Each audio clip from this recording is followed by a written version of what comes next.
સાબરકાંઠામાં આરોગ્ય કર્મચારીઓની હડતાલ પોતાના પડતર પ્રશ્નોને લઈને હડતાલ કરવામાં આવી છે। વિવિધ મુદ્દે રજૂઆતો કરવા છતાં નિરાકરણ નહીં। જિલ્લાના 700 જેટલા આરોગ્ય કર્મચારીઓનો વિરોધ પ્રદર્શન।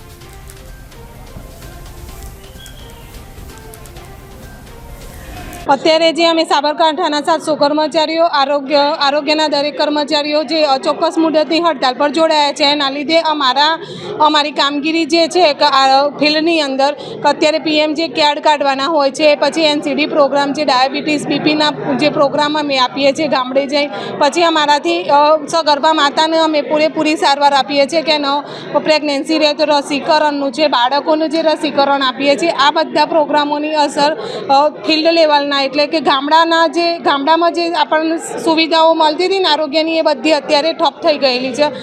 ગામડાનું જે છેવાડાનું માનવી છે એને અમારી આરોગ્યની બહેનો ઘરે જઈ અને ભાઈઓ આરોગ્યના બહેનો અને ભાઈઓ ઘરે જઈ અને એમના ઘરે જઈને જે સારવાર આપતા હતા ને, અત્યારે હાલ અચોક્કસ મુદતની હડતાલ છે, એના લીધે એ લોકોને કોઈ સારવાર મળી શકશે નહીં। એમના જે પીએમજેના કાર્ડ છે, એનસીડીના કાર્ડ છે, મમતા કાર્ડ કાઢવાના છે, આ બધું અત્યારે સરકારના આ પ્રોગ્રામો પર બહુ ભારે અસર થઈ રહી છે।